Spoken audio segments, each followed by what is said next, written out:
Hello everyone. स्वागत और अभिनंदन आप सबका आपके अपने YouTube channel perfect learning path में। और मैं हूं आपका दोस्त अशोक पारिक और हाजिर हूं मैं एक बार फिर एक नए टॉपिक के साथ जिसका नाम है Indian trade direction and composition, भारतीय व्यापार दिशा और संरचना।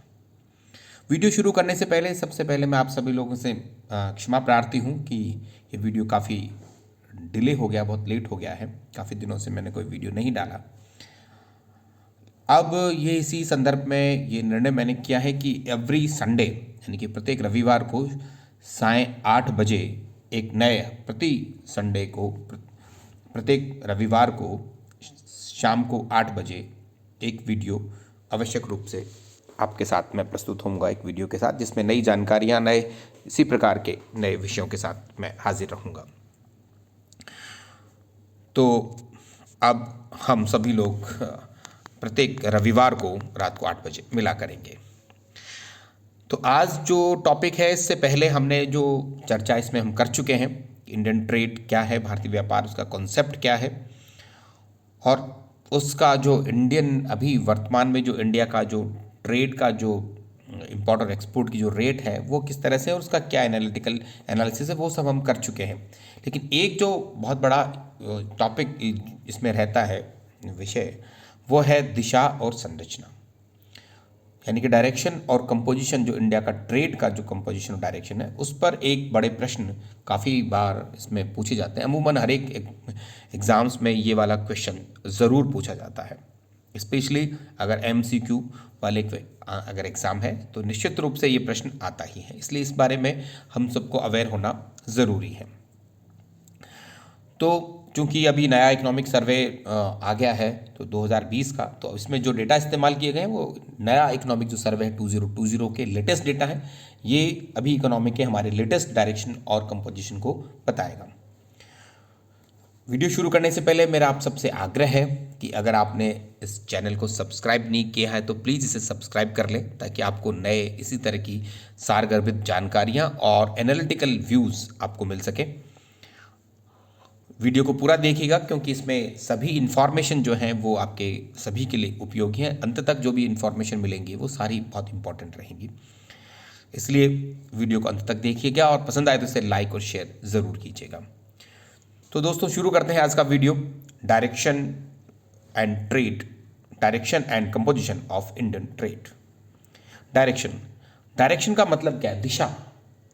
दिशा यानी कि भारतीय जो विदेशी व्यापार है उसकी दिशा क्या है। इसका मतलब क्या है? इसका मतलब है कि भारतीय जो विदेशी व्यापार है वो हम किन किन देशों के साथ व्यापार कर रहे हैं, यानी किन किन देशों के साथ हम एक्सपोर्ट ज़्यादा कर रहे हैं, किन किन देशों के साथ, किन कंट्रीज के साथ हम इंपोर्ट कर रहे हैं, यानी कि आयात और निर्यात के जो गंतव्य स्थल हैं, जो देश हैं, उन वो कौन कौन से हैं, वो हम इसमें डायरेक्शन में जानते हैं। और ये प्रश्न अमूमन पूछा जाता है कि भारतीय डायरेक्शन सबसे ज़्यादा व्यापार कौन कौन से देशों के साथ हो रहा है और सबसे ज़्यादा निर्यात कौन कौन से देशों के साथ हो रहा है और सबसे ज़्यादा आयात इंपोर्ट हम कौन कौन से कंट्री के साथ कर रहे हैं, वो डायरेक्शन में वो कहलाती है ट्रेड की डायरेक्शन ऑफ ट्रेड। नाउ सबसे पहले हम इंपोर्ट देखते हैं। इंपोर्ट जो आप इसमें देख रहे हैं, तो सबसे ज़्यादा हम इंपोर्ट जो जिस कंट्री के साथ करते हैं वो है चाइना। आप देखिए ये सीरियल से है, ये ऑर्डर में है। हम सबसे ज़्यादा व्यापार जो इंपोर्ट जो कर रहे हैं वो चाइना से कर रहे हैं, दूसरा USA से कर रहे हैं, थर्ड पे UAE है और फोर्थ पे हांगकांग है। ये 4 कंट्री, ये क्वेश्चन जो अमूमन आता है कि इसको ऑर्डर में जमाना होता है कि सबसे ज़्यादा व्यापार किसके साथ है और घटता व्यापार की उस रूप में कभी कंट्रीज़ को जमाना होता है। ये क्वेश्चन MCQ में आता है, IAS में भी आता है, UPPCS में भी आता है, राजस्थान के एग्जाम्स में भी आता है और अन्य जो SSC और SSB की जिस तरह की एग्जाम है सब में ये क्वेश्चन आता है।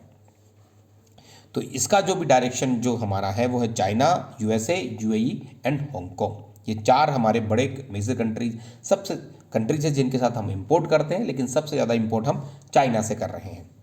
अब इसमें हम 2019 और 20 का जो एनालिसिस है, जो चेंज हुआ है, उसको हम देखने की कोशिश करेंगे।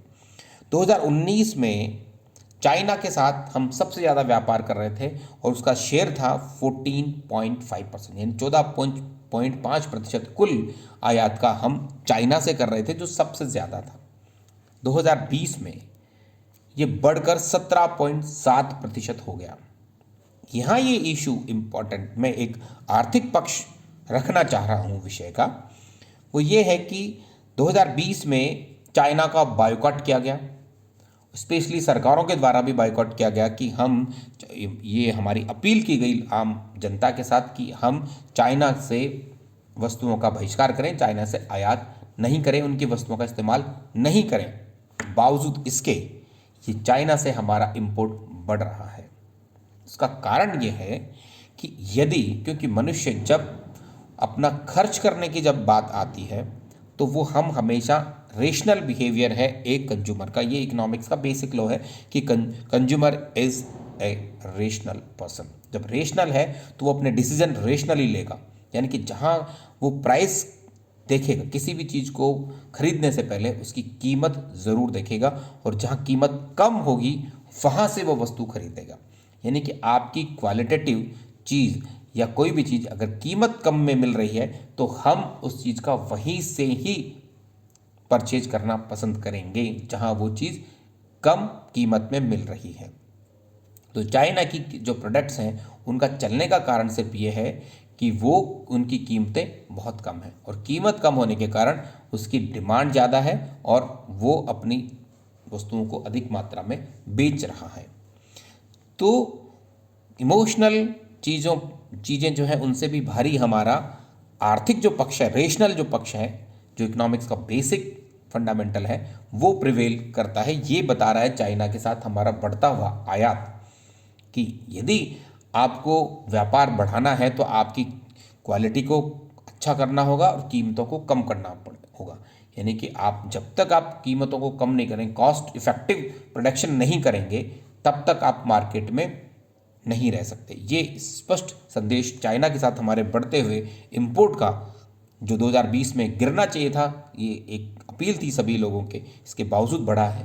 तो ये एक दिखाता है कि हमें प्रोडक्शन जो है वो कॉस्ट इफेक्टिव करना चाहिए। दूसरा, यूएसए के साथ हमारा 7.7% से घटकर 7.5%, यानी अमूमन उतना ही रहा है। यूएई के साथ हमारा 6% रहा है और हांगकांग के साथ 3.6 से बढ़कर 4.3% हमारा आयात हो गया है। तो ये आयात का हमारा डायरेक्शन है। नाउ एक्सपोर्ट की डायरेक्शन, यानी कि हम किन किन देशों को व्यापार हम भेज रहे हैं हमारा सामान, सबसे ज़्यादा हमारे खरीदार कौन है, पार्टनरशिप किसकी है जो हमारी सामान को खरीदते हैं, हमारे प्रोडक्ट्स को खरीद रहे हैं इंडिया के। तो सबसे पहले है यूएसए, दूसरा चाइना, तीसरा यूएई और फोर्थ हांगकांग। अब आप देखिए, इस क्रम में अगर देखें तो याद करने का बहुत आसान है कि 3 और 4 इंपोर्ट में भी और एक्सपोर्ट में दोनों यूएई और हांगकांग है, उसी नंबर पर प्लेस है। लेकिन आयात में सबसे नंबर 1 हम चाइना है, दूसरे पे यूएई है। निर्यात में इंटरचेंज हो गए हैं। निर्यात हम सबसे ज़्यादा जो कर रहे हैं, जो हमारी चीज़ों का सबसे ज़्यादा खरीदार है, वो है यूएसए और दूसरे नंबर पर है चाइना। तो यहाँ जो एक्सपोर्ट वाले जो कंट्रीज़ हैं वो 4 कंट्रीज़ हो गए हैं, USA, China, UAE and Hong Kong. अगर आप इनका कंपोजिशन देखें, 16.9% हम एक्सपोर्ट कर रहे थे यूएसए को, जो बढ़कर 2020 में 18% हो गया है। चाइना का 5.4% था, वो बढ़कर 7.8% हो गया है। यूएई का 9.3% था, जो घटकर 5.6% हो गया है और हांगकांग का 3.7% था, 3.7% ही रहा है। यूएई का जो गिरा है वो स्पष्ट रूप से दिखा रहा है कि जब लॉकडाउन हुआ तो लॉकडाउन में जब सभी तरह की आवागमन बंद हो गए हैं, तो यूएई से हम जो इंपोर्ट करते हैं, जो आगे कंपोजिशन हम देखेंगे, तो वो मैक्सिमम पेट्रोलियम प्रोडक्ट्स का हम आयात करते हैं, निर्यात पेट्रोलियम प्रोडक्ट्स हम उसको भेज रहे होते हैं। तो वो पेट्रोलियम प्रोडक्ट्स जो हैं वो पेट्रोलियम प्रोडक्ट्स कम इस्तेमाल हुए, इसलिए हमारा यूएई के साथ हमारा एक्सपोर्ट कम हो गया है। नाउ कंपोजिशन की बात करते हैं कि पहले हमने बात की कहाँ कहाँ किन किन देशों को हम आयात करते हैं, किन किन देशों के साथ हम निर्यात कर रहे हैं। कंपोजिशन का मतलब है कि हम कौन कौन सी वस्तुओं का, सबसे ज़्यादा वो कौन सी वस्तुएं जिनका हम आयात करते हैं, और वो कौन सी सबसे ज़्यादा वस्तुएं जिनका हम निर्यात कर रहे हैं। तो सबसे पहले हम बात करते हैं आयात की, इंपोर्ट की। तो इंपोर्ट अगर हम देखें तो यहाँ सबसे ज़्यादा इंपोर्ट हम करते हैं पेट्रोलियम क्रूड का, दूसरा पेट्रोलियम प्रोडक्ट्स का, तीसरा गोल्ड का, और चौथा टेलीकॉम इंस्ट्रूमेंट्स का। यहाँ आप 2019 वाला जो देखेंगे तो ये जो ब्रैकेट में लगा हुआ है ये है कि 2019 में उसकी क्या पोजीशन थी। पेट्रोलियम क्रूड की 2019 में भी नंबर 1 पे था, यानी कि सबसे ज़्यादा हम आयात क्रूड का ही कर रहे थे, और आज भी हम क्रूड का ही कर रहे हैं। लेकिन पेट्रोलियम प्रोडक्ट्स जो है 2019 में दूसरे नंबर पर गोल्ड था, और पेट्रोलियम प्रोडक्ट तीसरे नंबर पे था। लेकिन अब पेट्रोलियम प्रोडक्ट आयात में दूसरे नंबर पर हो गया है 2020 में, और गोल्ड जो है वो तीसरे नंबर पर हो गया है। और जो फोर्थ पे जो टेलीकॉम इंस्ट्रूमेंट्स हैं वो 2019 में कहीं फर्स्ट फोर में कहीं स्थान नहीं रखते थे। अब टेलीकॉम इंस्ट्रूमेंट्स एक नया इंट्रोड्यूस हो गया है 4th पोजीशन पे। तो हमारे कंपोजिशन में चेंज हुआ है 2019 से 20 में, काफ़ी मेजर चेंज इंपोर्ट में हुआ है। हालांकि इंपोर्ट जो हमारा 2020 में है वो 2019 की तुलना में पेट्रोल क्रूड का गिरा है, पेट्रोल प्रोडक्ट्स का बढ़ा है, गोल्ड का कम हो गया है, और टेलीकॉम का जो है वो काफ़ी बढ़ गया है। तो इंपोर्ट, अब आप देखिए इंपोर्ट में हम 4th नंबर पे एक नया इंट्रोडक्शन हुआ है टेलीकॉम इंस्ट्रूमेंट्स का, यानी कि टेलीकॉम इंस्ट्रूमेंट्स को हम अधिक से अधिक आयात कर रहे हैं। पेट्रोलियम नो डाउट हम आयात करते हैं, इसलिए क्रूड नंबर 1 पे था, पहले भी था, आज भी है। लेकिन टेलीकॉम यहाँ जो देखने की बात है वो है टेलीकॉम इंस्ट्रूमेंट्स। वो जो 4th नंबर पे नया इंट्रोडक्शन हुआ है वो है टेलीकॉम इंस्ट्रूमेंट्स। उसका मायने क्या है? टेलीकॉम इंस्ट्रूमेंट्स का मतलब है जो उपकरण जो मोबाइल बनाने के काम आते हैं, जो अंदर की जो एसेसरीज हैं उनका हम इंपोर्ट कर रहे हैं, और वो बढ़ा है।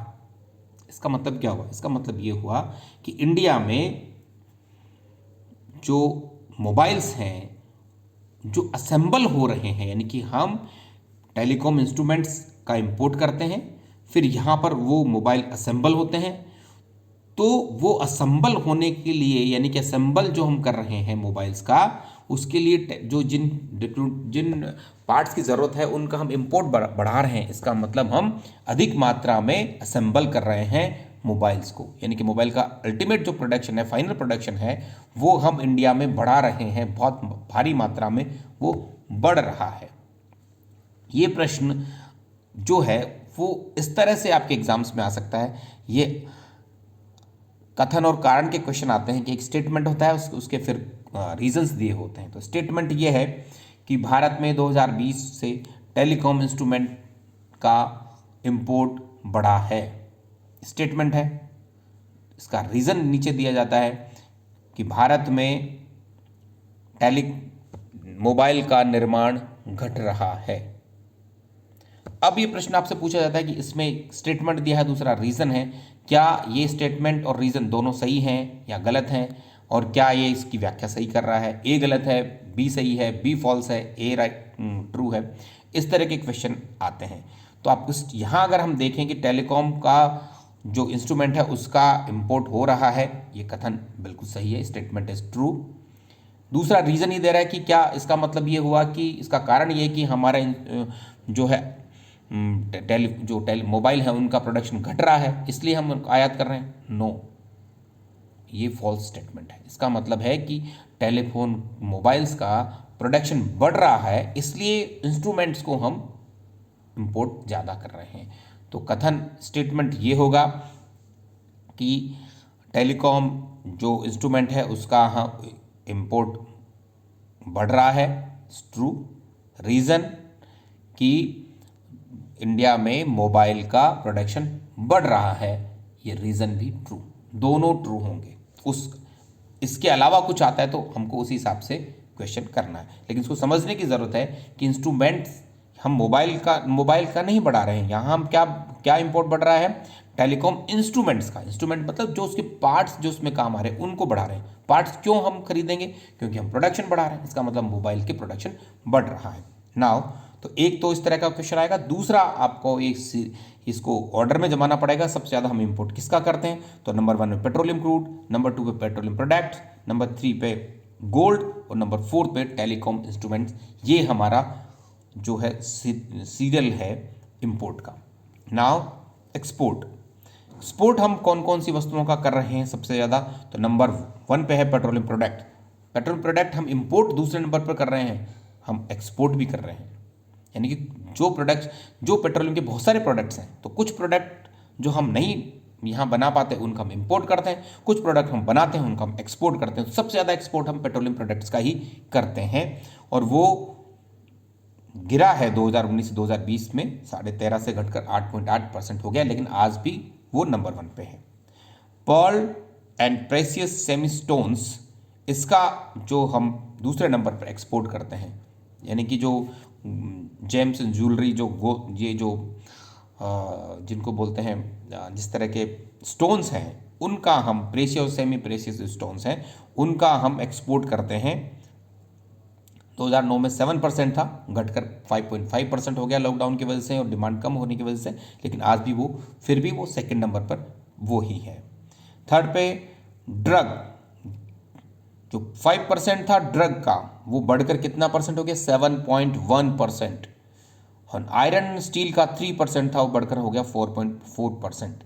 जो क्वांटम जो जंप हुआ, सबका गिर रहा था, लेकिन दो चीज़ों में हमारा एक्सपोर्ट बढ़ा है, वो है ड्रग्स और बायोलॉजिकल इंस्ट्रूमेंट्स और दूसरा आयरन स्टील का। लेकिन जो सबसे इंपॉर्टेंट बात है वो एक्सपोर्ट में ये 2020 में जो देखने को मिली वो ये कि हम ड्रग्स, मेडिसिन्स, बायोलॉजिकल जो चीज़ें हैं उनका हम सबसे ज़्यादा एक्सपोर्ट कर रहे हैं। यानी कि हमें एक कैपेसिटी है कि हम एक नई चीज़ जो हमारा उभर कर आई है जिसमें हम एक्सपोर्ट बढ़ा सकते हैं। हमारा जो हमारी एक कंपैरेटिव एडवांटेज जिन चीज़ों में हमको है एक्सपोर्ट में, वो है ड्रग्स एंड बायोलॉजिकल जो उपकरण हैं, वो सारे इंस्ट्रूमेंट्स। तो ड्रग्स और मेडिसिन ये भारत का एक नया उभरता हुआ जो क्षेत्र है इकोनॉमी का, वो हमें एक्सपोर्ट में 2020 में नया देखने को मिला है। ये एक इसकी नई बात हुई है। ये प्रश्न भी आ सकता है कि हमारा नया उभरता हुआ जो क्षेत्र है वो क्या है? तो वो है हमारा ड्रग्स, बायोलॉजिकल इंस्ट्रूमेंट। ये तो फ्रेंड्स, ये था आज का हमारा वीडियो जिसमें हमने कंपोजिशन और ट्रेड को जाना, 2020 में क्या क्या परिवर्तन है उन सबको जाना और किस तरह के क्वेश्चंस अभी आते हैं ये आप सबने समझा, किस तरह से एनालिटिकल करके हम आंसर को देख सकते हैं। तो ये हमारा आज का वीडियो था। मुझे आशा है आपको ये वीडियो पसंद आया होगा। प्लीज़ अगर पसंद आए इसे शेयर और लाइक ज़रूर कीजिएगा और चैनल को अगर सब्सक्राइब नहीं किया है तो प्लीज़ सब्सक्राइब कीजिएगा। और अगली बार फिर हम मिलेंगे आज ही के दिन संडे को, आज ही की इसी वक्त शाम 8 बजे। तब तक के लिए थैंक यू, गुड बाय।